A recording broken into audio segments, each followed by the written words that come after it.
एक जमाने में एक औरत थी जो दिल से ये ख्वाहिश रखती थी कि उसके यहाँ एक नन्हा सा बच्चा हो। वो एक परी के पास गई और बोली, प्लीज मेरी मदद करो। मैं बहुत अकेली हूँ। मेरा कोई बच्चा नहीं जिसके साथ मैं खेल सकूं। ये तो बहुत आसान है। ये लो एक जौ का दाना। ये आम जो जैसा नहीं, जो किसानों के खेतों में अगता है।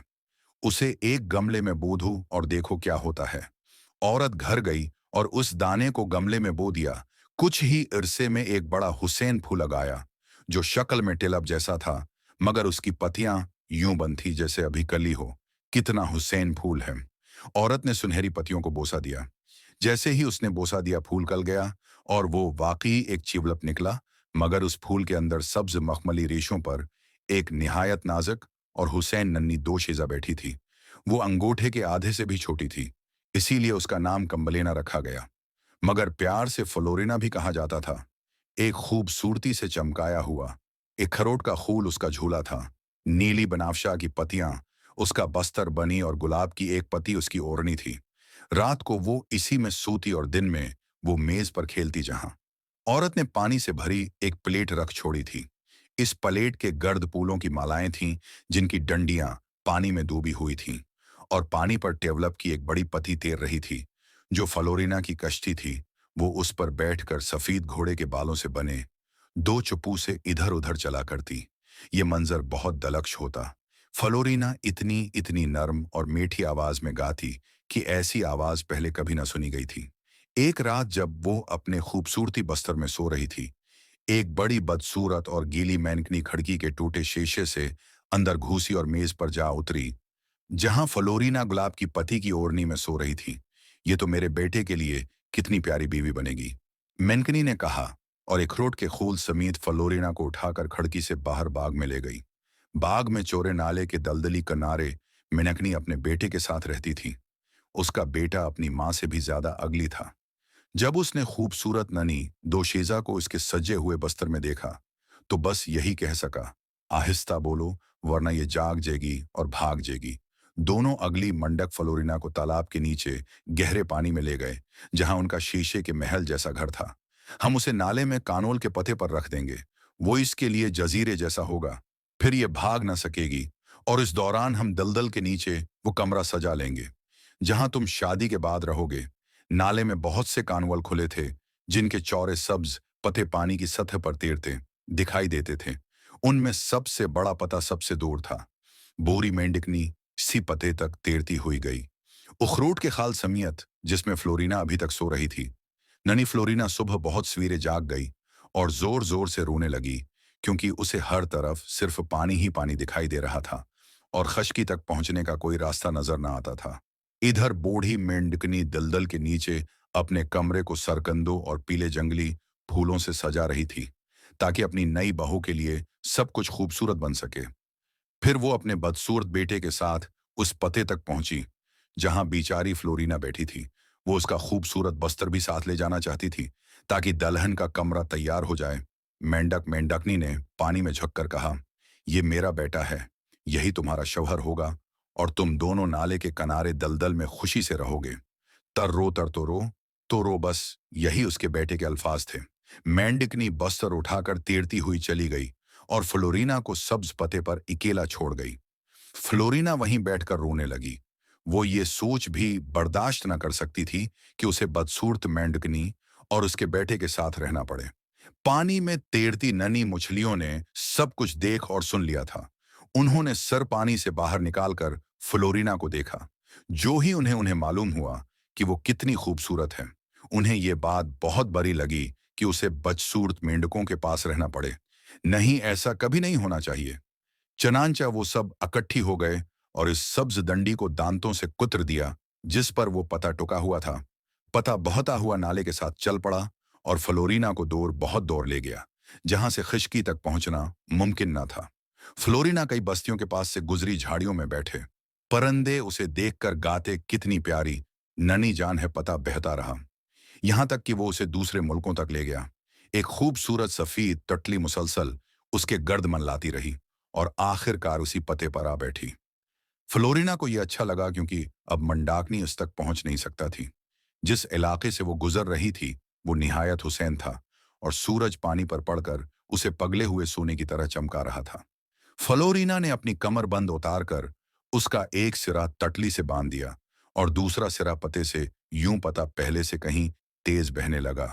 अचानक एक बड़ा काकरोच उड़ता हुआ आया। जो ही उसकी नजर फ्लोरिना पर पड़ी, उसमें अपने पंजों से उसकी नाजुक कमर थामी और उसे उड़ाकर एक दरख्त पर ले गया। सब्ज पता नाले में बहता चला गया और ततली भी उसके साथ अड़ती रही, क्योंकि वो उसी से बधी हुई थी। फ्लोरिना बहुत डर गई। खास तौर पर उसे उस खूबसूरत सफेद ततली का ख्याल आया जो भूख से मर सकती थी, मगर काकरोच को उसकी कोई परवाह न थी। वो एक बड़े सब्ज पत्ते पर बैठ गया, फ्लोरिना को फूलों का शहद खाने को दिया और कहा कि वो बहुत खूबसूरत है। अगरचा काकरोच जैसी बिल्कुल नहीं। कुछ देर बाद दरख्त के सब काकरोच उसे देखने आए।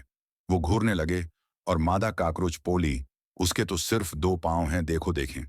उसके तो एंटीना ही नहीं है। कितनी अजीब लग रही है ना। ये तो कहीं से भी हम जैसी नहीं लगती। जिस काकरोच ने फ्लोरिना को उठाया था, उसने भी यही मान लिया। उसने फ्लोरिना को छोड़ दिया और एक गल्ले बाबूना पर बैठा दिया। फ्लोरिना ये सोचकर रोने लगी कि वो इतनी बदसूरत है कि काकरोच भी उसे कबूल नहीं करते। हालांकि हकीकत में वो गुलाब की पत्ती से भी ज्यादा नाजुक और हुसैन थी। पूरा मौसम गर्मा बेचारी फ्लोरिना जंगल में अकेली रही। उसने घास के तनकों से बस्तर बना और एक चौड़े पत्ते के नीचे लटका दिया ताकि बारिश से बची रहे। वो फूलों का शहद चौसती और हर सुबह ओस के कतरे पेती। यूं गर्मी और खजान गुजर गईं और फिर सर्दियों ने आघिरा लंबी सख्त सर्दी। परंद परंदे उड़ गए, दरख्त और फूल मुझा गए। जिस सहपति के नीचे वो रहती थी, वो भी सूख गई। उसे शदीद सर्दी लगने लगी। उसके कपड़े फट चुके थे और वो इतनी नाजुक थी कि करीब था जम कर मर जाती। बर्फ के जरे उस पर ऐसे गिरते जैसे हम पर पूरा बेलचा बर्फ डाल दिया जाए। आखिरकार वो एक खीत के चौही के बल तक पहुंची जो मक्की के सूखे तनकों के नीचे था। चौही ने उसे देखा तो तरस खा गई और कहा, ओ वह गरीब ननी जान, आओ मेरे गर्म कमरे में आ जाओ। यूं फ्लोरिना को सर्दी से पनाह मिली। जब फ्लोरिना खेत के चूहे के बल से बाहर निकली तो खुजा की हल्की धौप जमीन पर बिखरी हुई थी। फसल कट चुकी थी और सूखे तनकों के बीच खामोशी बसी हुई थी। फ्लोरिना आहिस्ता आहिस्ता आगे बढ़ी। उसका दिल किसी अनजान कशिश की तरफ खत रहा था। कुछ फासले पर एक बड़ा ताजा खुला हुआ फूल खड़ा था जिसकी पनखड़ियां शबनम से तर थी। फ्लोरिना को प्यास महसूस हुई। वो करीब गई और फूल की एक नर्म पत्ती को मां लगाकर उसका रस पीने लगी। अचानक फूल में हल्की सी रोशनी जागी। फ्लोरिना ने चौंक कर अंदर झांका। फूल के दिल में सब्ज मखमली रेशों के दरमियान बिल्कुल इसी जैसी एक नन्ही मुल्का बैठी थी। उसका लिबास सफेद चांदनी जैसा था। सर पर बारीक सुनहरी ताज और आंखों में अजीब सी दानाएं। फ्लोरिना साकत रह गई। इसी लम्हे मैदान में मौजूद हर फूल एक एक करके खुलने लगा। सरख फूल से सरख लबास में एक परी निकली जिसके बाल शोले की तरह चमक रहे थे। पीला फूल खुला तो इसमें से हंसती हुई सुनहरी परी जाहिर हुई। गुलाबी फूल से नरमी और मोहब्बत की खुशबू बिखेरती परी निकली। नीला फूल चमका और उसमें से नीलगो नूर में लिपटी परी बाहर आई। सफेद फूल से नूरानी चेहरे वाली खामोश परी इतरी जामनी। फूल से शाहाना अंदाज की परी नमूदार हुई। पूरा मैदान जगमगा उठा। तब सबसे दरमियान एक अनोखा फूल खुला चांदी जैसी पनखड़ियों वाला। इसके अंदर से एक नन्हा शहजादा बाहर आया। उसके कुंधों पर शफ्फाफ पर थे और उसके कदम रखते ही जमीन पर रोशनी की लकीर सी बन गई। वो फ्लोरिना के सामने झुका और बोला, ए नन्ही दोशीजा, तुम में गलती से नहीं बल्कि तकदीर के बलाने पर यह फूलों में चुना है। तुम बाहर की दुनिया नहीं, फूलों की दुनिया की वारिस हो। फ्लोरिना की आंखों से आंसू बहने लगे, मगर ये आंसू गम के नहीं थे। ये पहचाने जाने की खुशी थी। फूलों की मुल्का बोली, हर फूल में एक रूह बसती है और आज तुमने हमें जगा दिया है। निन्हे शहजादे ने फ्लोरिना के सर पर नरमी से हाथ रखा। अगर तुम चाहो तो तुम हमारी मलका बन सकती हो। फ्लोरिना ने अर्धगर्द देखा। रंग, रोशनी, खुशबू और वो आजादी जिसकी वो हमेशा ख्वाहिशमंद रही थी। उसने मुस्कुराकर सर हिलाया।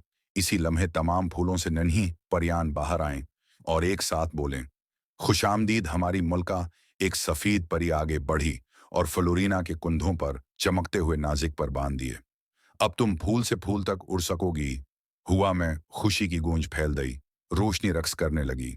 फ्लोरीना आहिस्ता आहिस्ता जमीन से बुलंद हुई और पहली बार उसने खुद को वाकई आजाद महसूस किया। फूलों की रूह ने कहा, अब तुम फ्लोरीना नहीं कहलाओगी। आज से तुम्हारा नाम माया है, फूलों की मलका, रोशनी की वारिस और यूं फ्लोरीना, जो कभी नन्ही और बेबस समझी जाती थी, फूलों की दुनिया की रोशन मलका माया बन गई।